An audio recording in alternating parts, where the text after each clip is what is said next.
In this video, you will learn how to win online adventures with any car. Have you ever felt overwhelmed by bone shakers and Shelby Daytonas? Want to go back to playing online adventures with your favorite cars?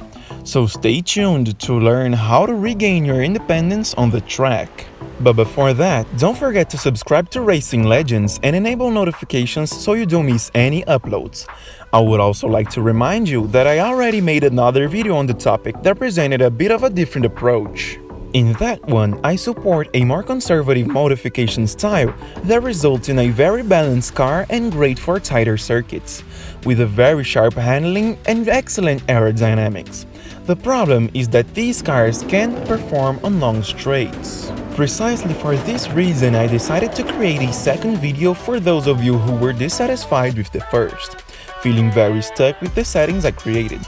Thus, in this video, we'll make more aggressive modifications which prioritize straight line performance. Yes, the recipe will be very simple, the one that the real Shelby used for a long time in his sports cars and racing cars.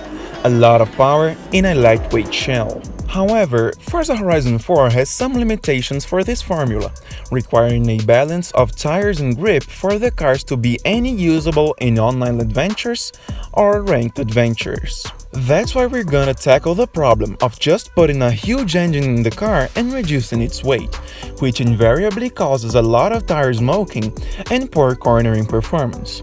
All of this without using wings, since they greatly increase the performance score. To understand what I'm talking about, let's use the example of the Pagani Huayra. In Horizon, this car comes with a very good score for online adventures. But for that, it's based on two fundamental aspects. It has 700 horsepower and active aerodynamics. I'll explain. The engine that Pagani chose for this model isn't anything less than a turbocharged V12. In addition, in order not to spoil the car's design, the company owner decided that static airfoils would not be used. Thus, the wings would be mobile, retracting when not in use. But that is not all. The wings are separated between the right and left parts of the vehicle, being independently controllable.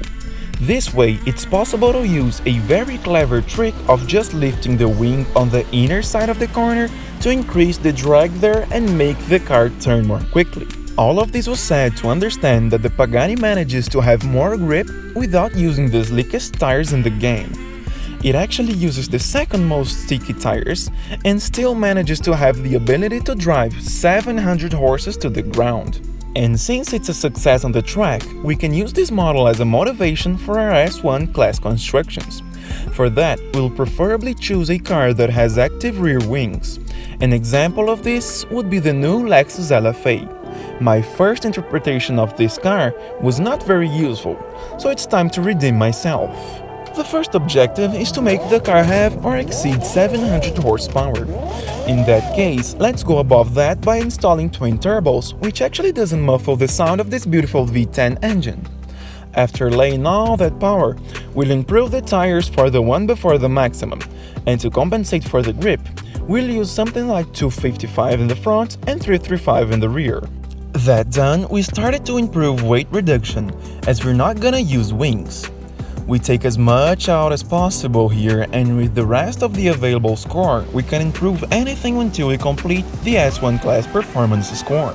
Now we're gonna test in some races. Right away, the biggest problem is the lack of grip. However, it's also possible to observe that the car can keep up with the pack in the straighter sectors because of the power it has, which is a good thing. However, it's essential to adapt your driving style, especially at high speeds, since without large aerodynamics, we need to brake lightly before fast corners. Another very important aspect is to take the slow corners even more slowly, due to the poor grip of the tires. In the previous video, I had said that we cannot afford to race with a car that is always in the prowl waiting to strike.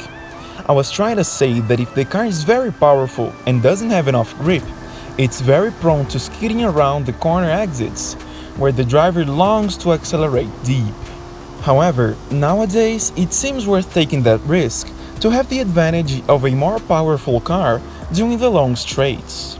For this, it's necessary to always check turn by turn if the car will not oversteer. Plus, if it does, learn how to correct it.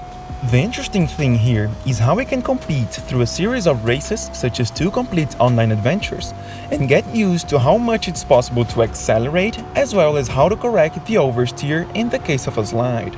Just be patient and observe the behavior of the car of your choice in each of the situations described. This way, you'll gain confidence to accelerate in a hurry at the corner exits and still keep the car under control, which is what matters to reach maximum speed. With this guide, you're prepared to modify your cars the Shelby way, which accidentally ended up dominating the tracks even in video games. Who knew that making a combination of 2 characteristics back in the 60s would result in this virtually unlimited advantage? And to think that we can harness the rewards of this combination for our cars in Forza in order to compete with the original is really incredible. So take this opportunity to develop ever more as racing legends.